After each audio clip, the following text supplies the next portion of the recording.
মানুষই হন না কেন, আপনি কি একটি চক্ষু বন্ধ করে চিন্তা করেন না? দুনিয়া থেকে কত মানুষ চলে গেল, সবাইকেই কিন্তু দামি কাপড় খুলে সাদা কাফন দিয়ে পেঁচায়া এরপরে মাটির তৈরি কবরের মধ্যে রেখে আসা হয়। আবার বর্ষাকালে তো মানুষ মারা গেলে আরেক চিত্র দেখবেন, কবর খুঁড়ে আর নিচ থেকে কি উঠে। আরে নরম বিছানা, দামি বিছানা ছাড়া ঘুম হইতো না, সেই কাদার মধ্যে পানির মধ্যেই কিন্তু ঘুমাইতে হবে। আর এই শীতকালে যদি আপনাকে কবরে দেওয়া হয়, এই মাটিতে যখন মানুষ রেখে আসবে, কবরটা বড় সাংঘাতিক জায়গা। একা থাকবেন, সাথী থাকবে না, পাতি থাকবে না, স্ত্রী নাই, সন্তান নাই, ছেলে মেয়ে নাই, কেউ নাই। যাদেরকে তো আদর দিয়েছেন, মহব্বত করেছেন, তারাই কিন্তু খাটিয়ায় বহন করে কবরে রেখে আসবে। মাঝে মাঝে কেউ মারা গেলে আপনি মাঝে মাঝে কবরে নেমে তারপর লাশ শোয়ায়েন, তাহলে দেখবেন হেদায়াতের নূর হয়তো অন্তরে আসতে পারে। আমি বহু মানুষকে কবরে শোয়াইছি, আর কবরে যখন রাখবেন কলিজাটা কিন্তু মোচড় দিয়ে উঠে। কি সাংঘাতিক জায়গা, ডানে বামে সব দিকে পিঁপড়া পোকামাকড়। কবরে রেখে দেওয়ার পরে যখন উপরে বাঁশের ছাউনি দিয়ে দেয়, তারপরে যখন আস্তে আস্তে মাটি দেওয়া শুরু হয়, কবরের অন্ধকার বাড়তে থাকে না কমতে থাকে। কবরটা কিন্তু বড় সাংঘাতিক জায়গা, ওই কবরকে ভয় করুন। মানুষের উপরে আর অবিচার করবেন না, জুলুম করবেন না। যদি আপনি জুলুম করেন, নবীজি বলেছেন ইত্তাকুজ জুলম, জুলুম থেকে বিরত হও, ফাইন্নাজ জুলমা যুলুমাতুন ইয়াউমাল কিয়ামাহ। জুলুমের পরিণাম কিন্তু ভয়াবহ অন্ধকার হবে বলেছেন মুহাম্মদ সাল্লাল্লাহু আলাইহি ওয়াসাল্লাম। কবরটা এমনি অন্ধকার, কবরে কিন্তু বাতি নাই, সাথী নাই। এই যে এখন রাতের বেলা যদি সবগুলো লাইট অপারেটর বন্ধ করে দেয়, এই জায়গাটাও কিন্তু অন্ধকার হয়ে যাবে। এই জায়গা কি আর অন্ধকার, কবর হলো তার চাইতে আরো বেশি অন্ধকার। ওই কবরে কোনো বাতি থাকবে না, সাথীও থাকবে না। আপনি যদি মানুষের উপরে জুলুম করে যান, কবরটা কিন্তু আরো অন্ধকার হয়ে যাবে। কবরটা জাহান্নামের গর্তে পরিণত হয়ে যাবে। মানুষের মধ্যে ন্যায় বিচার করে যান, দেখবেন আপনার এই ন্যায় বিচার, নেক আমল কবরে আলো হয়ে যাবে। কবরটাকে আপনার জন্য জান্নাতের বাগান বানিয়ে দিবেন কে? আসতে বলবেন না, আরেকটু জোরে বলেন কে? এই জন্য আমরা মানুষের উপরে কখনো অবিচার করব, ন্যায়ের পথে চলবো, হক কথা বলবো। হক কথা এখন আমরা অনেক হুজুররাই বলতে পারি না। এক হুজুর চাকরি পাইছে নতুন মসজিদে, ঘটনা কি বলবো। এখন হুজুর খুব সুন্দর নোট করেছে, সুদের বিরুদ্ধে ওয়াজ করবে। সুদের বিরুদ্ধে ওয়াজ শুরু করছে, কিছুক্ষণ পর সভাপতি কাশি দিয়েছে। হুজুর বলছে ওয়াজ কিন্তু কমন পড়ে গেছে, এখানে আর সুদের ওয়াজ হবে। শুরু করছে আবার সুদের ওয়াজ বদলাইয়া ঘুষের ওয়াজ। এবার সেক্রেটারি কাশি মারছে। হুজুর বলছে এই ওয়াজটাও কিন্তু কমন পড়ছে। এবার ঘুষের ওয়াজ বাদ দিয়া কয় আজকে চাঁদাবাজির ওয়াজ করবো, শুরু করছে চাঁদাবাজির ওয়াজ। কিছুক্ষণ পর কেশিয়ার বলে এখানেও দেখি উহু শুরু হয়েছে। এরকম কাশি শুরু হয়েছে। হুজুর বলে ওয়া আখির দাওয়ানা আলহামদুলিল্লাহি রাব্বিল। এরকম অনেকে মসজিদ কমিটির লোকের হয়ে হক কথা বলেন আছে। আরে ভাই, আপনি যদি কারো ভয়ে হক কথা বলতে না পারেন, ইমামতির মতো ওই সম্মানের জায়গায় ছেড়ে দিয়ে আপনি মাটি খেতে ভাত খান, এটা আপনার জন্য সম্মানের হবে। আর রাসূলুল্লাহর মিম্বরে বসেছেন, এখানে আপনি কাউকে পরোয়া করে নয়, হক কথা আপনাকে বলতেই হবে। হকের পক্ষে আপনাকে থাকতে হবে, ন্যায়ের পথে চলবেন, ন্যায় কথা বলবেন, এটাই হচ্ছে নবীজির চরিত্র।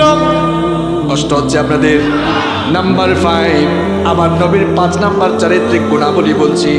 আমার নবী ছিলেন একজন বিনয়ী মানুষ। তিনি কষ্ট পেয়েছেন কিন্তু জীবনে কাউকে কষ্ট দেন, দুঃখ পেয়েছেন কিন্তু কাউকে কখনো দুঃখ দেন। মানুষের সঙ্গে সুন্দর ভাষায় কথা বলতেন, সুন্দর আচরণ করতেন। এখন আমরা দেখা যায় কর্কশ ভাষায় মানুষের সঙ্গে কথা বলি, আঘাত দিয়ে কথা বলি, প্রতিবেশীর হক আমরা নষ্ট করি। নবীজি প্রতিবেশীর কাছ থেকে কষ্ট পেয়েছেন কিন্তু প্রতিবেশীকে কষ্ট দেন। আমরা এখন প্রতিবেশীর কথা বাদ দিলাম, আমরা সন্তান হয়ে নিজের মা বাবার উপরে অনেক সময় জুলুম করে বসি। অথচ আমার নবীর চরিত্রটা কেমন ছিল শুনেন। নবীজি তো জন্মের আগেই বাবা হারিয়েছেন, 6 বছর বয়সে মাকেও হারিয়ে ফেলেছেন। নবীজির দুধমা হালিমাতুস সাদিয়ার প্রতি নবীজির কত সম্মান ছিল শুনেন।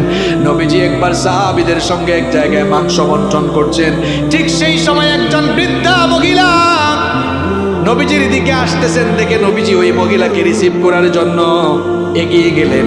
ওই মহিলা বসার জন্য এবার নবীজি তার শাল তার চাদর মোবারক খুলে বিছিয়ে দিলেন। এই কাণ্ড দেখে সাহাবারা অবাক হয়ে গেলেন। এ কোন ব্যক্তি আসলো যার জন্য নবীজি নিজে তার চাদর মোবারক বিছায়া দিলেন। নবীজি কথোপকথন শেষ করে আসার পর সাহাবীরা জানতে চাইলেন, ওগো আল্লাহর নবী, বুঝলাম না কার সম্মানে নবীজি এগিয়ে গেলেন, আবার কার সম্মানে নবীজি তার চাদর মোবারক বসার জন্য বিছিয়ে দিলেন। নবীজি বললেন, সাহাবীরা, যার জন্য এগিয়ে গেলাম আর যার জন্য চাদর বিছিয়ে দিলাম সে দুনিয়ার সাধারণ কোনো মানুষ নয়। আমি তো দুনিয়াতে আসার পরে আমার মায়ের কোলে কাকে চড়ে বড় হওয়ার কিসমত বেশি দিন হয় নাই। যেই মহিলার কোলে কাকে চড়ে আর যেই মহিলার দুধ পান করে আমি বেড়ে উঠেছি, ইনি হচ্ছেন আমার দুধমা হালিমাতুস সাদিয়া। সুবহানাল্লাহ। তো নবীজি তার দুধ মায়ের সাথে এমন সম্মানজনক আচরণ করেছেন, আর আপনি আপনার আপন মায়ের খোঁজ খবর নেন না। ছোট্টবেলার সেই কাহিনী ভুলে গিয়েছেন আপনি। আপনার যখন সামান্য একটু জ্বর হতো, আপনার মা আপনার বাবাকে জানাতো, আপনার ছেলের জ্বর হয়েছে, তাড়াতাড়ি হসপিটালে নিয়ে যান। আরে আপনার বাবা টাকা পয়সা না থাকলেও মানুষের কাছ থেকে ধার করে এনে আপনার চিকিৎসা কিন্তু ঠিক মতো করিয়েছে। আপনি এই অবস্থা ভুলে গিয়েছেন। আজ আপনার বাবা বুড়া মানুষ, অসুস্থ অবস্থায় বিছানায় পড়ে আছে, আপনি ঠিক মতো চিকিৎসা করান না। আপনার মা বুড়ি মানুষ, অসুস্থ, চিকিৎসা করান না। ছোটবেলার সব কথা আপনি ভুলে গিয়েছেন, এমন মুখ খারাপ হয়েছেন। নবীজি বলেছেন, মা বাবার সঙ্গে খেদমত, মা বাবার সঙ্গে উত্তম আচরণ করো, তাদের খেদমত করো। মা বাবার সন্তুষ্টিতে আল্লাহ সন্তুষ্ট, মা বাবার অসন্তুষ্টিতে অসন্তুষ্ট কে? নবীজি বলেছেন, হুমা জান্নাতুকা হুমা নারুকা। এই মা বাবা তোমার জন্য জান্নাত, আবার মা বাবা তোমার জন্য জাহান্নাম। খবরদার আমার যুবক ভাইরা, মা বাবাকে কখনো কষ্ট দিও না। রাগ করে গলা মোটা করে চিরকি দিয়ে কথা বলো না, বরং আল্লাহ বলছেন, ওয়া কুল লাহুমা কওলান কারীমা। তোমার মা বাবার সাথে সম্মানজনক ভাষায়, ভদ্র ভাষায়, বিনয়ের সঙ্গে কথা বলো। আদেশটা কার? মা বাবার সঙ্গে ভাষা নরম করে, কণ্ঠ নরম করে কথা বলবেন। চোখ মোটা করে কথা বলবেন না, মাথা নিচু করে সুন্দর করে কথা বলবেন, ভদ্র ভাষায় কথা বলবেন। মা বাবার খেদমত করেন, রাতের বেলা বাবার মাথাটা টিপে দেন, বাবার মাথা টিপে টিপে তাকে ঘুম পাড়ান। এই বাবা এই মা কিন্তু ছোটবেলায় আপনার মাথায় হাত বোলায় বোলায় ঘুম পাড়িয়েছে। এখন বাবা বৃদ্ধ মানুষ, বুড়া মানুষ, হাত পাটা একটু টিপে দেন, মাথা টিপে দেন, ঘুম পাড়ান। মা বাবার কাপড় চোপড়গুলো মাঝে মাঝে ধুয়ে দেন, মাঝে মাঝে কেন পারলে রেগুলার ধুয়ে দেন। ছোটবেলা আপনার বাবা আর মায়ের কোলে আপনি কত প্রস্তাব পায়খানা করেছেন, কোনদিন রাগ করছেন? তো এখন আপনি মা বাবা বুড়া হয়ে গিয়েছেন, তাদের কাপড় ধুয়ে দেন। এই যে এখন বাজার থেকে আসতেছেন, শীতের দিনে বাজারে কমলা আছে, কমলা কিনে আনেন। কমলা কিনে এনে ছিলে ছিলে মা বাবার পাশে বসে আদর করে করে খাওয়ায় দেন। দেখবেন মা বাবা খুশি হয়ে যদি একটা মুচকি হাসি দেয়, রে ভাই, আল্লাহর আরশ আপনার উপর খুশি হয়ে যাবে। মা বাবার খেদমত করুন, মা বাবার খেদমত করুন। ঘরের ভেতরে জান্নাত রেখে অন্য জায়গায় জান্নাত তালাশে যাওয়া লাগবে না। নবীজি বলেছেন, তোমার মায়ের পায়ের তলায় আমি তোমার জন্য জান্নাত রেখেছি। সুবহানাল্লাহ। মা বাবা হলো, যুবক ভাইরা শোনো, মা বাবা হলো তোমার জন্য সবচেয়ে বড় পীর। এর চাইতে বড় পীর তোমার জন্য আর নাই। তুমি যে পিসাবের কাছে মুরিদ হইছ, ওই পিসাবের দোয়া তোমার জন্য কবুল হইতেও পারে, নাও হইতে পারে, 50-50। কিন্তু তিনজন দোয়া করলে আল্লাহ ফিরাইয়া দেন না। এক নাম্বার হচ্ছে মুসাফির, মুসাফিরের দোয়া ফিরাইয়া দেন না কে? দুই নাম্বার হচ্ছে মজলুম, মজলুমের দোয়াও ফিরাইয়া দেন না কে? তিন নাম্বার, মা বাপরে খুশি করেন। মা বাপ যদি খুশি হয়ে একটা দিন হাত তুলে দেয়, দুনিয়া আখিরাত আপনার উজালা হয়ে যাবে। সন্তানের জন্য মা বাপ যখন আল্লাহর কাছে হাত তুলে, ওই হাত আল্লাহ খালি হাতে ফিরাইয়া দেন না। দুনিয়ায় সম্মান চান, আখিরাতে নাজাত চান, মা বাবার খেদমত করেন, মা বাবার খেদমত করেন, মা বাবার খেদমত করেন। তাদের চেয়ে বড় হলে আপনার জন্য আর কেউ নাই, ঠিক কি না? পৃথিবীর যে কোনো দেশের, যে কোনো প্রান্তের, যে কোনো জায়গার মানুষই আপনি হন না কেন, নবীজিকে যদি আপনি ভালো না বাসেন, অনুসরণ অনুকরণ না করেন, নবীজিকে যদি আপনার জীবনে আপনি পরিপূর্ণভাবে মেনে না চলেন, দুনিয়াও যাবে, আখিরাতও যাবে। এই জন্য রব্বুল আলামিন কোরআনে কারীমে বললেন, কুল আতিউল্লাহ ওয়ার রাসূল فإن تولوا فإن الله لا يحب الكافرين আল্লাহ তাআলা বললেন, ওগো নবী আপনি বলে দিন, দুনিয়ার মানুষদেরকে আপনি জানিয়ে দিন, তারা যেন আমি আল্লাহর আর আপনার আনুগত্য করে আমাকে এবং আপনাকে যেন মেনে চলে। যারা আমি আল্লাহ এবং আপনার আনুগত্য করবে না, তারা যেন জেনে রাখে আল্লাহ কোনো অস্বীকারী সম্প্রদায়কে পছন্দ করেন না। যারা আপনাকে মানবে না, দুনিয়া বরবাদ হবে, আখিরাতও বরবাদ হয়ে যাবে। বরং যারা আমি আল্লাহর রহমত চায়, আমি আল্লাহর কাছ থেকে যারা মাগফিরাত চায়, তাদের জন্য করণীয় হলো আপনাকে ভালোবাসা এবং আপনার অনুসরণ আর অনুকরণ করা। এই জন্য রব্বুল আলামিন কোরআনুল কারীমের 3 নম্বর সূরা, সূরা আলে ইমরানের 31 নম্বর আয়াতের মধ্যে বললেন, কুল ইন কুনতুম তুহিব্বুনাল্লাহ ফাত্তাবিউনি ইউহিব্বুকুমুল্লাহু ওয়া ইয়াগফির লাকুম যুনুবাকুম ওয়াল্লাহু গফুরুর রহিম। আল্লাহ তাআলা বললেন, ওগো নবী আপনি বলে দিন, তোমরা যদি আল্লাহকে ভালোবাসতে চাও ফাত্তাবিউনি, তাহলে আমাকে অনুসরণ করো, আমাকে অনুকরণ করো, আমাকে ফলো করো। যদি আমাকে অনুসরণ করো, অনুকরণ করো, আমাকে যদি ফলো করো, আল্লাহকে ভালোবাসা লাগবে না, ইউহিব্বুকুমুল্লাহ, আল্লাহ তাআলা নিজেই তোমাদেরকে ভালোবাসবেন। আর আল্লাহ যখন আপনাদেরকে ভালোবাসবেন, তখন জীবনের সব গুনাহগুলো যিনি মাফ করে দিবেন তিনি কে? এখন যাকে আপনি ফলো করবেন, যাকে আপনি অনুসরণ করবেন, অনুকরণ করবেন, তার চরিত্র তো সুন্দর হওয়া লাগবে, ভালো হওয়া লাগবে। এখন নবীজির চরিত্রের ব্যাপারে আমরা প্রশংসা করা লাগবে না, নবীজির চরিত্রের ব্যাপারে আমার আপনার মন্তব্যের কোনো দরকার নেই, কারণ নবীজির চরিত্রের সার্টিফিকেট, নবীজির চারিত্রিক প্রশংসা যিনি করেছেন স্বয়ং তিনি কে?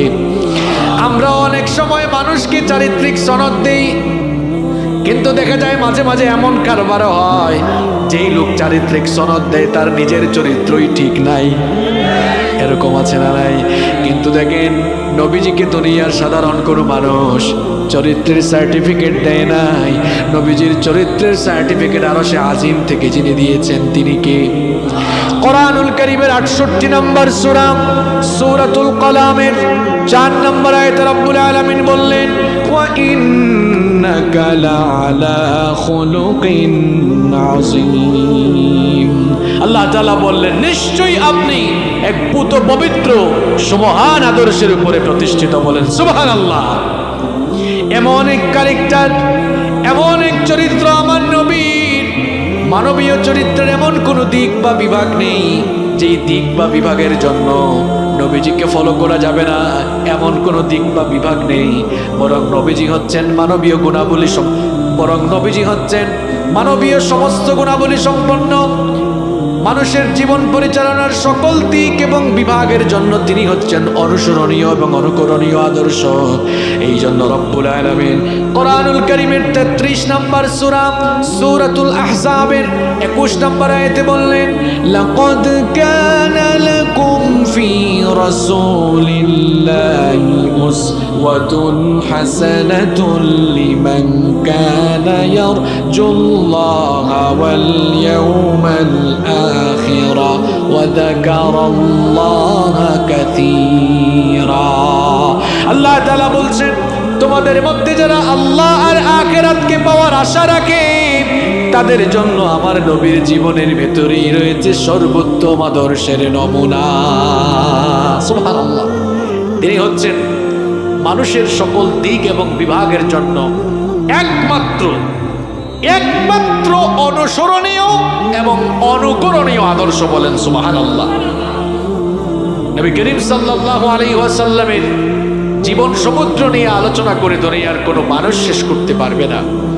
১৫০০ বছর আগ থেকেই নবীজির জীবনী নিয়ে আলোচনা হচ্ছে, চলতেছে, চলবে, শেষ হয়ে গিয়েছে, শেষ হবে না। কারণ নবী করিম সাল্লাল্লাহু আলাইহি ওয়াসাল্লামের জীবনী এত হলো এক মহাসমুদ্র। এই মহাসমুদ্রের অতল তলদেশে অবগাহন করা দুনিয়ার কারো দ্বারা সম্ভব নয়। এজন্য নবী করিম সাল্লাল্লাহু আলাইহি ওয়াসাল্লামের গোটা জীবনী নিয়ে এখানে এই ক্ষুদ্র সময়ে স্বল্প সময়ে আলোচনা করা সম্ভব নয়। কিন্তু আমার প্রিয় ভাইয়েরা, এটা যেহেতু কোরআনের মাহফিল আর কোরআন নাজিল হয়েছে নবীজির উপরে, অন্তত নবীজির কিছু চারিত্রিক গুণাবলী যদি আমরা জানতে পারি, যেগুলো আমাদের ব্যক্তি পরিবার সমাজ জীবনে কাজে লাগবে, এগুলো যদি অন্তত আমরা স্বল্প সময়ে জানতে পারি, আমার মনে হয় যে মাহফিলের আয়োজন সফল এবং সার্থক হবে এবং আমাদের এখানে আসা বসা উভয়টি সার্থক হবে, সফল হবে ইনশাআল্লাহ। তাহলে আজ আমরা নবী করিম সাল্লাল্লাহু আলাইহি ওয়াসাল্লামের জীবন সমুদ্র থেকে তার চারিত্রিক মাধুর্যতা থেকে আমরা আজ মাত্র 10টি গুণাবলী, নবীজির 10টি চারিত্রিক গুণাবলীর ব্যাপারে জানবো। এমন 10টি চারিত্রিক গুণাবলীর ব্যাপারে জানবো, এমন সুন্দর সুন্দর 10টি চারিত্রিক গুণাবলী আপনাদের সামনে তুলে ধরবো, যেগুলো আমাদের ব্যক্তি পরিবার এবং সমাজ জীবন সুন্দরকরণে, আমাদের ব্যক্তি পরিবার সমাজ এগুলোকে সুন্দর করে সাজাবার কাজে লাগবে ইনশাআল্লাহ। তাহলে আজকে আমরা নবীজির কয়টা চারিত্রিক গুণাবলী নিয়ে আলোচনা করব? একটু পুরুষ মানুষের মতো আওয়াজ দিয়ে বলেন, কয়টা করে বলেন? 10টা। আলোচনা কিন্তু শুরু হয়ে গিয়েছে, মনে রাখতে হবে আপনাদের, শেষ পর্যন্ত মুখস্থ করতে পারবেন তো পয়েন্টগুলো ইনশাআল্লাহ। ইনশাআল্লাহ শুরু হয়ে গেল। নাম্বার 1, 1 নাম্বার, আমার নবী ছিলেন সর্বশ্রেষ্ঠ লজ্জাশীল নবী। সুবহানাল্লাহ পড়েন। পৃথিবীতে বিশ্ব মানবতার হেদায়েতের জন্য যত নবী রাসূল রব্বুল আলামিন পাঠিয়েছেন, সমস্ত নবী এবং রাসূলকে আল্লাহ তাআলা লজ্জাশীল বানিয়েছেন। আর সবচাইতে বেশি লজ্জাশীল যাকে আল্লাহ বানিয়েছেন তিনি হচ্ছেন আমাদের নবী মুহাম্মদ সাল্লাল্লাহু আলাইহি ওয়াসাল্লাম। আমাদের নবী কত লজ্জাশীল ছিলেন দেখেন। বুখারীর বর্ণনা, মুসলিম শরীফের বর্ণনা, আবু সাঈদ আল খুদরি রাদিয়াল্লাহু আনহু হাদিসটি বর্ণনা করেছেন। তিনি বলেছেন, কানা রাসূলুল্লাহ সাল্লাল্লাহু আলাইহি ওয়াসাল্লাম আশাদ্দ হায়াআম মিনাল আযরা'i ফি খিদরিহা। তিনি বলছেন নবী করিম সাল্লাল্লাহু আলাইহি ওয়াসাল্লাম এমন লজ্জাশীল ছিলেন, ঘরে থাকা কুমারী নারীর চাইতেও নবীজি আরো বেশি লজ্জাশীল ছিলেন। আরো আসতে বলেন সুবহানাল্লাহ। আপনি মনে করতে পারেন হুজুর আজকে লজ্জাশীলতার পয়েন্ট দিয়ে ওয়াজ শুরু করলো কেন? কেন শুরু করেছি একটু পরেই আপনি বুঝবেন। তার আগে আপনি ভালো করে শোনেন, আমার আপনার নবী কেমন লজ্জাশীল ছিলেন। প্রথম হাদিস শোনালাম, ঘরে থাকা কুমারী নারীর চাইতেও লজ্জাশীল ছিলেন মুহাম্মদ সাল্লাল্লাহু আলাইহি ওয়াসাল্লাম। আবার আমার আপনার নবী ছোটবেলা থেকেই কত লজ্জাশীল ছিলেন শুনেন। নবীজির দুধমা হালিমাতুস সাদিয়া বলছেন, স্বাভাবিক অবস্থায় বাচ্চা শিশুরা ক্ষুধা পেলে কান্না করে, কিন্তু শিশু মুহাম্মদুর রাসূলুল্লাহ সাল্লাল্লাহু আলাইহি ওয়াসাল্লাম আমার কাছে যতদিন ছিলেন, আমার কাছে থেকে যতদিন তিনি দুগ্ধ পান করেছিলেন, ক্ষুধার যন্ত্রণায় তাকে কোনোদিন আমি কান্না করতে দেখি নাই। বরং যখনই তার সতর মোবারক থেকে কাপড় সরে যেত তখন তিনি কান্না করতেন। আবার আমি যখন গিয়ে সতরটা ঢেকে দিতাম সঙ্গে সঙ্গেই তিনি কান্না বন্ধ করে দিতেন। আমার আপনার নবী কত লজ্জাশীল শুনেন। আরেকটি হাদিস শুনেন, জাবের বিন আব্দুল্লাহ রাদিয়াল্লাহু আনহু বলেছেন, নবী করিম সাল্লাল্লাহু আলাইহি ওয়াসাল্লাম নবুয়ত পাওয়ার আগে কাবা ঘর রিকনস্ট্রাকশনের কাজে অংশ নিয়েছিলেন। কাবা ঘর পুনর্নির্মাণের কাজে তিনি পার্টিসিপেট করেছিলেন। সেই সময় নবীজির সঙ্গে নবীজির চাচা আব্বাস রাদিয়াল্লাহু আনহু পাথর ভাঙছিলেন, আর নবীজি পাথর কাঁধে বহন করে এগিয়ে যাচ্ছিলেন। নবীজির চাচা আব্বাস রাদিয়াল্লাহু আনহু বললেন, ভাতিজা, এই যে তুমি পাথর কাঁধের মধ্যে নিয়েছো, এই ধুলাবালিগুলো তোমার শরীরে লেগে শরীরটা ময়লা হয়ে যাবে। আর তুমি যে কাঁধের মধ্যে পাথর নিয়েছো, পাথরের দাগ তোমার কাঁধে পড়ে যেতে পারে। বাবারে, এক কাজ করো, তহবলটা লুঙ্গিটা খুলে কাঁধে রাখো, তারপরে যদি তুমি পাথর বহন করো তাহলে তোমার গায়ে কোনো বালি পড়বে না এবং তোমার কাঁধের মধ্যেও কোনো দাগ পড়বে না। এই কথা শোনা মাত্রই নবীজি বললেন, চাচা গো, কি করে আমি আমার তহবত খুলবো? আমি যদি আমার তহবত খুলে ফেলি তাহলে তো আমার সতর প্রকাশিত হয়ে যাবে, আমার তো লজ্জা লাগবে, শরম লাগবে। আল্লাহর কসম আমি এই কাজ কখনো করতে পারবো না। আব্বাস রাদিয়াল্লাহু আনহু তার ভাতিজা আমাদের নবী মুহাম্মদুর রাসূলুল্লাহ বলেন সাল্লাল্লাহু আলাইহি ওয়াসাল্লামের প্রতি দয়া পরবেশ হয় তিনি যখন এই তহবতটা খুলতে যাবেন নবীজি সঙ্গে সঙ্গে বেহুশ হয়ে গেলেন। যখন তার হুঁশ ফিরে আসলো, হুঁশ ফেরা মাত্রই নবীজি বললেন, আমার তহবত কোথায়, তহবত কোথায়? যখন দেখলেন তার তহবত ঠিকঠাক আছে তখন তিনি স্থির থাকলেন। এই ছিল আমার আপনার নবীর লজ্জাশীলতা। আপনি বলবেন, হুজুর আজকে ওয়াজ শুরু করলেন লজ্জা শরম দিয়া কেন? এর কারণ হলো আল হায়াউ শুবাতুম মিনাল ঈমান। লজ্জাশীলতা হচ্ছে ঈমানের অংশ। যার মধ্যে লজ্জা নাই তার মধ্যে ঈমান নাই। আমার আপনার নবী বিশ্ব নবী মুহাম্মদুর রাসূলুল্লাহ পড়েন সাল্লাল্লাহু আলাইহি ওয়াসাল্লাম, যেই নবী ছোট কাল থেকে লজ্জাশীল ছিলেন, সেই নবীর উম্মতগুলো পুরুষ হোক নারী হোক হায়া শরম ছেড়ে দিয়ে আজ কেমন বেহায়া হয়েছে দেখেন। সেই নবীর উম্মতের পুরুষগুলো আজ কেমন বেহায়া হয়েছে দেখেন। সতর নামাইতে নামাইতে, লুঙ্গি প্যান্ট পায়জামা নামাতে নামাতে টাকনুর নিচে জুতার নিচে নিয়ে ফেলেছে। অবশ্য এই কাজ কারবার কক্সবাজারে নাই। ভালো করে এই হাদিসটি শুনুন।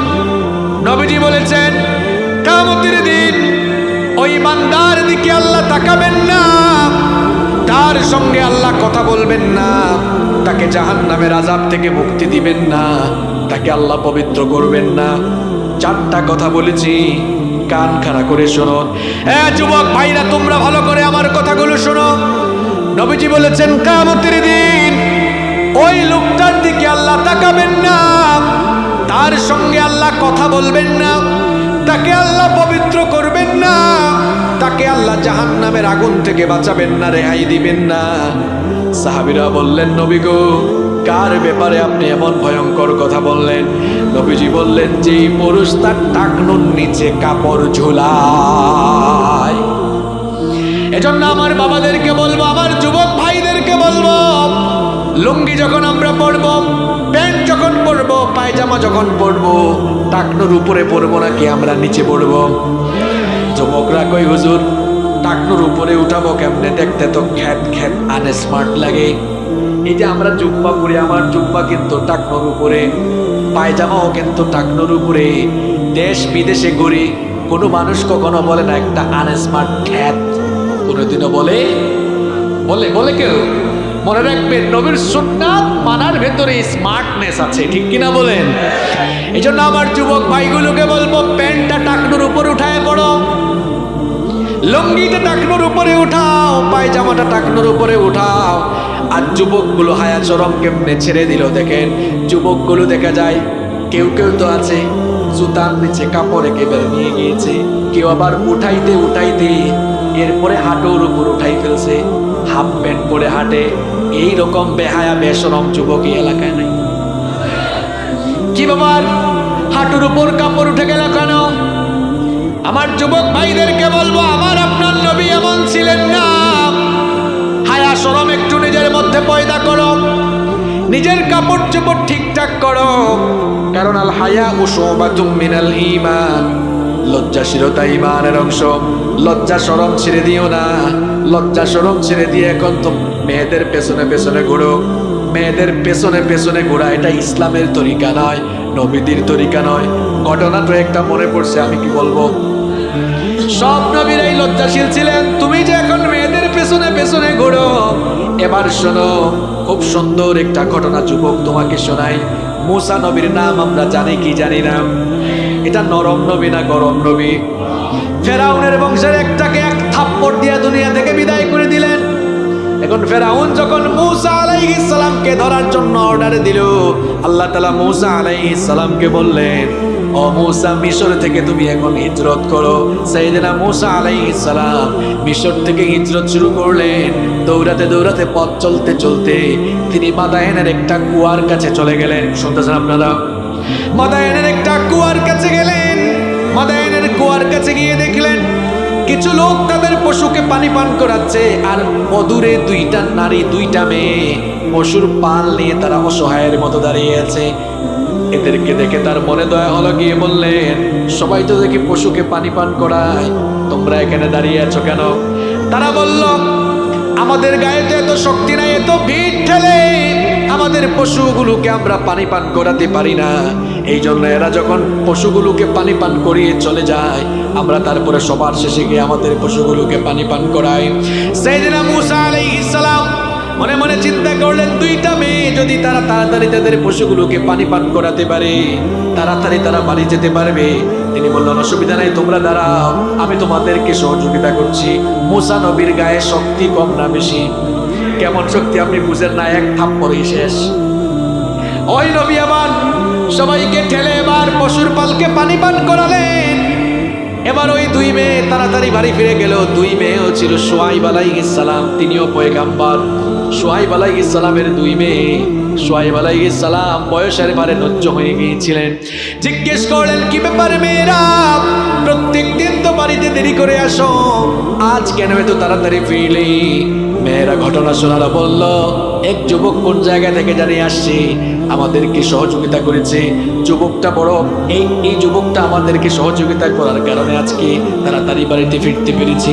শুআয়ব আলাইহিস সালাম মেয়েদেরকে বললেন, যেহেতু সে তোমাদেরকে সহযোগিতা করেছে, তাকে ডেকে নিয়ে আসো, আমি তাকে পুরস্কৃত করতে চাই। এবার এক মেয়ে চলে গেল। শুআয়ব আলাইহিস সালামের কথা অনুযায়ী মেয়ে চলে গেল, গিয়ে দেখলো মূসা আলাইহিস সালাম একটি গাছের নিচে বিশ্রাম করছেন। মেয়ে গিয়ে বলল, আমাদের বাবা আপনাকে ডেকেছেন, তিনি আপনাকে পুরস্কৃত করতে চান। মূসা আলাইহিস সালাম এবার বললেন, ঠিক আছে আমি যাব, তবে তুমি আমার সামনে হাঁটবা না। যুবক ভালো করে শোনো, মূসা নবী বললেন, তুমি আমার সামনে হাঁটবা না, পেছনে হাঁটো। কারণ একজন যুবকের সামনে মেয়ে হাঁটলে, বলেন তো দেখি, মেয়ের প্রতি যুবকের আসক্তি কাজ করতে পারে কিনা?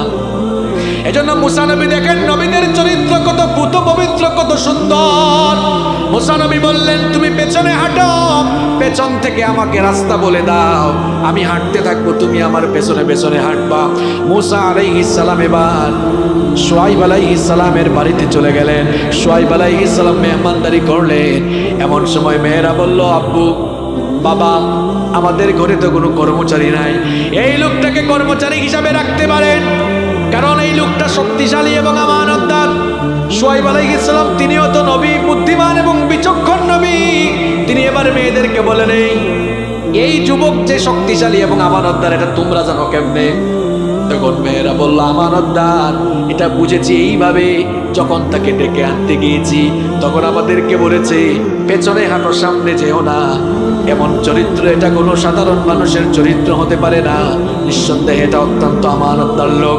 আর শক্তিশালী এই জন্য বলেছি, যেই কুয়া থেকে পানি উঠাতে কয়েকজন যুবকের দরকার হয়, এই লোকটা দেখেছি ওই কুয়ার সেই বালতিটা একা টেনে তুলেছে, কুয়ার উপরের ঢাকনাটাও একা ধাক্কা দিয়ে সরিয়ে দিয়েছে। শক্তি কম না বেশি? আর একটু জোরে বলেন, শক্তি কম না বেশি? মূসা আলাইহিস সালামকে এবার শুআয়ব আলাইহিস সালাম বললেন, ঠিক আছে, আমার বাড়িতেই থাকো, আমার বাড়িতেই থাকো। আর আমানতদারিতা দেখে তিনি এবার তার মেয়েকে তার কাছে বিয়েরও প্রস্তাব দিয়ে দিলেন। সুবহানাল্লাহ পড়েন। ঘটনা কেন শোনালাম? শোনাবার উদ্দেশ্য হলো, যুবক দেখো, মেয়েদের পেছনে পেছনে যে হাঁটো, এটা ইসলামের তরিকা?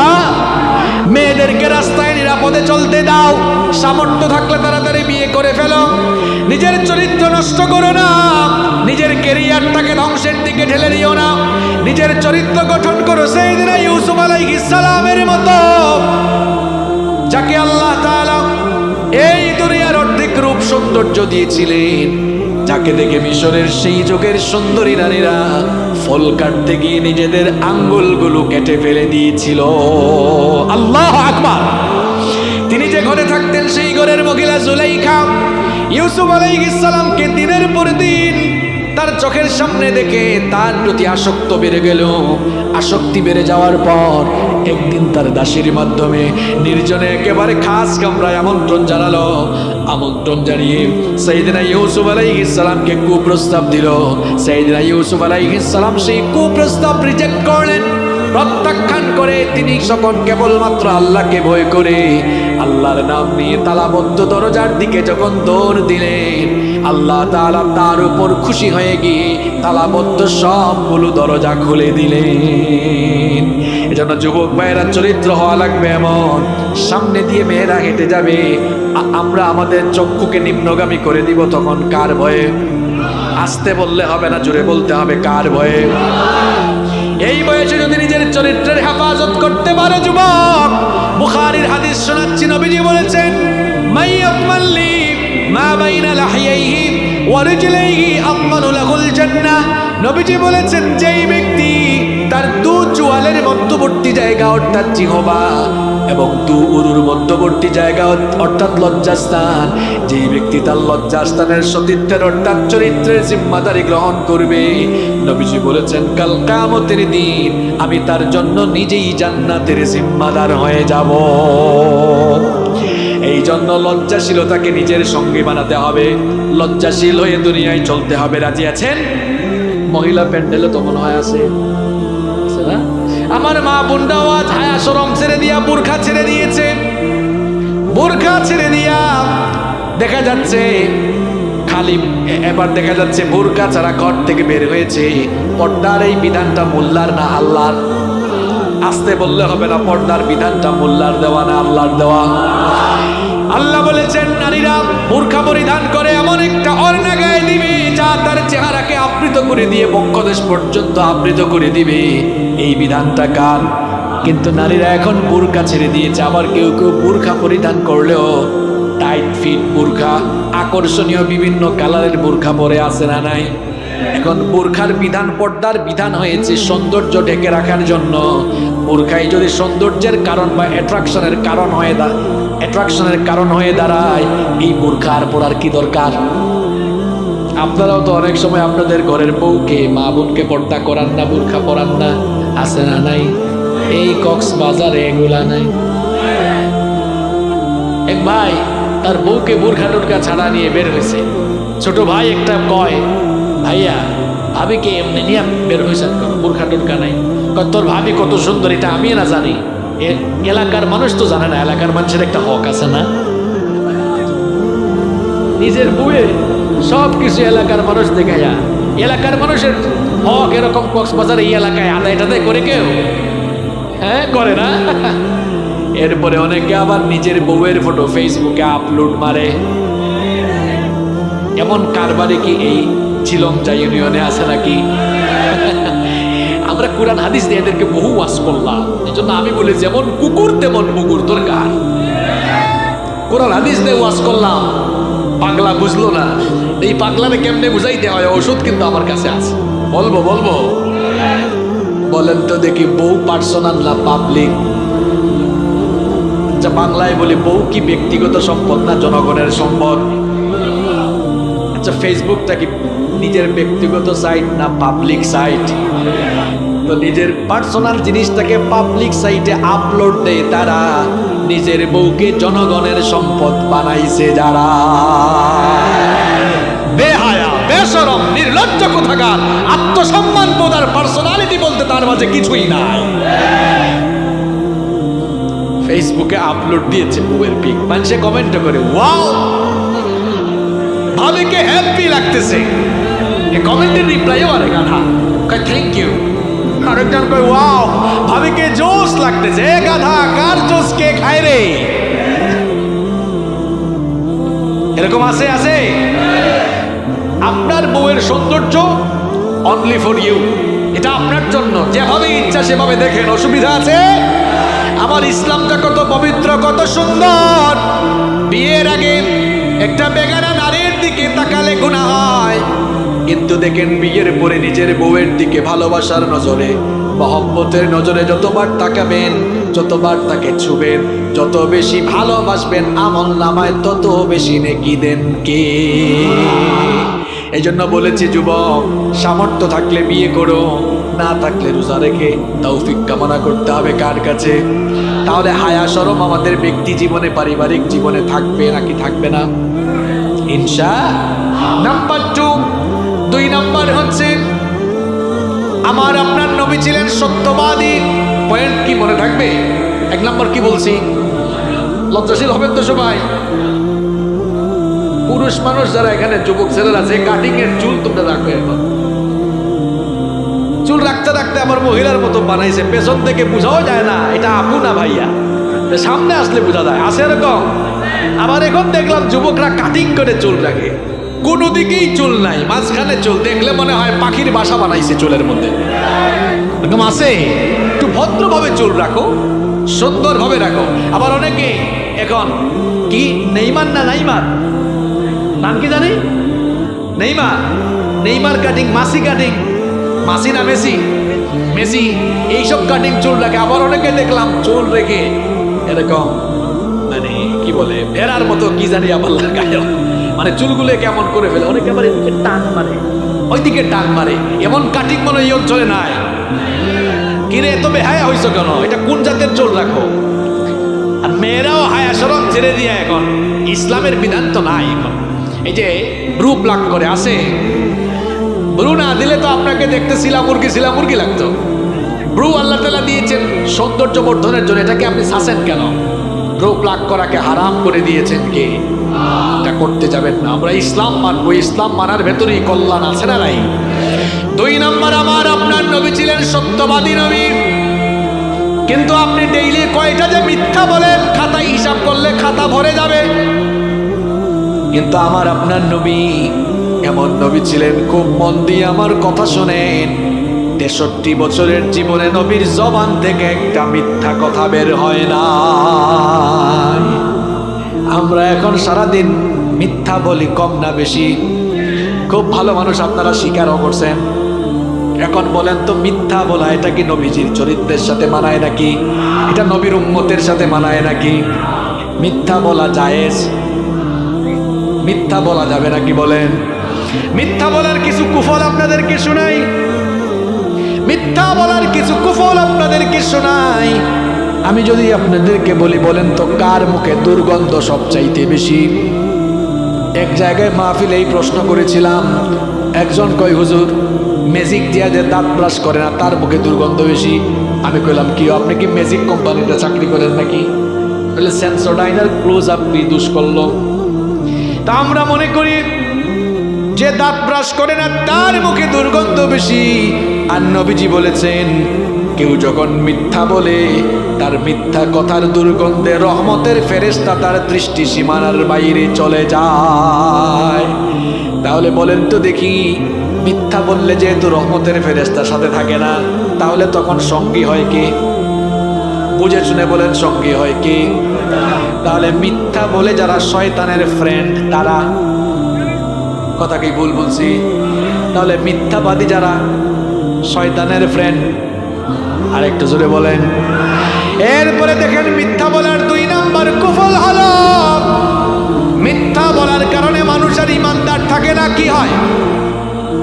না না, উত্তর কিন্তু হয় নাই। বেঈমান না বলেন, মিথ্যা বলার কারণে মানুষ কি হয়? দেখি কে বলতে পারে না? এই তো, এই দেখছেন ইয়াং ছেলে একটা বলে ফেলছে। কি আপনারা কি করেন? মিথ্যা বললে মানুষ কিন্তু খুব সাংঘাতিক একটা ডেজিগনেশন পেয়ে যায়, যেই ডেজিগনেশনের নাম হচ্ছে মুনাফিক। আপনি বলবেন হুজুর মুনাফিক হইলে আর কি? মুনাফিকটা কি জিনিস আপনি আগে বুঝেন। দুনিয়ায় 800 কোটির বেশি মানুষ আছে। আল্লাহর কোরআন পৃথিবীর সব মানুষকে 4 ভাগে ভাগ করছে। জোরে বলেন কয় ভাগ? 1 নাম্বার মুমিন, 2 নাম্বার মুশরিক, 3 নাম্বার মুলহিদ মানে নাস্তিক, 4 নাম্বার হলো মুনাফিক। মনে আছে আপনাদের? 1 নাম্বার মুমিন। প্রশ্ন হলো মুমিন কারা? ঈমান এনেছে যারা জান্নাতে যাবে। তাহলে মুমিন যারা জান্নাতে যাবে। 2 নাম্বার মুশরিক। মুশরিক কারা? আল্লাহর সঙ্গে শিরক করে যারা জাহান্নামে যাবে। তাহলে 2 নাম্বার মুশরিক যারা জাহান্নামে যাবে। 3 নাম্বার মুলহিদ মানে কি বলছিলাম? নাস্তিক। নাস্তিক যেগুলো এগুলো মাইন্ডসেট জাতো না, এগুলো মাইন্ডসেট কোনো জাতো। আপনি বলুন হুজুর এটা কেমন কথা বললেন? এটা আমি বলি নাই তো, এরা যে মাইন্ডসেট জাত না এটা আল্লাহই বলেছেন। আল্লাহ বলেছেন উলাইকা কাল আনআম, এরা পশুর জাত। আল্লাহ বলছেন না, এরা আরো খারাপ, বাল হুম আবাল, এর চাইতেও আরো নিকৃষ্ট। নাস্তিক কারা? স্রষ্টায় বিশ্বাস করে না, তারা কয় দেয়ার ইজ নো গড, স্রষ্টা বলতে কেউ। তারা যদি বলেন এই কথা বললে কেন, কয় থাকলে তো দেখতাম। আনসিন ইজ নাথিং, যা দেখা যায় না তা বিশ্বাস করা যায় না। ওই যে বললাম যেমন কুকুর তেমন কি দরকার, মুকুট দরকার। তারা বলবেন এই তোর বাপ তোরে জন্ম দিয়েছে এটা তুই দেখছ? বুঝছেন প্রশ্ন? তোর বাপ তোরে জন্ম দিয়েছে এটা তুই দেখছ? নিজের চোখে দেখছ? নিশ্চয়ই বলবে না। তো তোর দাবি যা দেখা যায় না তা যদি বিশ্বাস করা না যায়, তোর বাপ তোরে জন্ম দিয়েছে এটা তুই যেহেতু দেখোস নাই, তুই মনে হয় একটা বেসন মার যাত্রী। আর এরকম বেসন মার জাত যারা, অমানুষের জাত যারা স্রষ্টায় বিশ্বাস করে না, তারা নাস্তিক যারা জাহান্নামে যাবে। আমি বলেছিলাম কোরআনের ভাষায় মানুষ কয় প্রকার। এক নাম্বার, আপনাদেরকে বলা লাগবে, এক নাম্বার মুমিন যারা জান্নাতে যাবে তারা। দুই নাম্বার মুশরিক যারা, কোথায় যাবে তারা? এদেরকে জাহান্নামী আমরা বানাইছি না, আল্লাহ বানিয়েছেন। তিন নাম্বার নাস্তিক যারা। চার নাম্বার বাকি রইল কোনটা? এবার বলেন মুনাফিক যারা। হ্যাঁ না না, উত্তর কিন্তু হয় নাই। এই জন্য বলছি হুজুর মিথ্যা বলে মুনাফিক হইলে আর কি আছে, কি হবে? এই বুঝেন কি হবে? বলেন মুনাফিক যারা কোথায় যাবে তারা? না না, হয় নাই। ইয়েস, এই যে কে বলছে এটা? হাত তোলেন একটু। বাপ রে বাপ, কি সুন্দর চেহারা, মাশাআল্লাহ মাশাআল্লাহ। দেখছেন উত্তর সঠিক দিয়েছে। মুনাফিক যারা জাহান্নামে নয়, জাহান্নামের তলায় যাবে তারা। আপনাকে ঠিকঠাক একুরেট করে বলতে হবে, সলিড সলিড কথা বলতে হবে। মুনাফিক কিন্তু কাফেরের চেয়ে আরো নিকৃষ্ট, আরো খারাপ। পৃথিবীর কয়েকটা কুখ্যাত কাফেরের নাম আমরা জানি, যেমন নমরুদ, ফেরাউন, আবু জাহাল, আবু লাহাব, উতবা, শাইবা, হামান, শাদ্দাদ, কারুন। কুখ্যাত না বিখ্যাত কাফের? আর একটু জোরে বলেন। এই কুখ্যাত কাফের গুলো যাবে জাহান্নামের উপরের তলায়, আর মুনাফিক যারা এই মুনাফিক গুলো যাবে জাহান্নামের নিচের তলায়।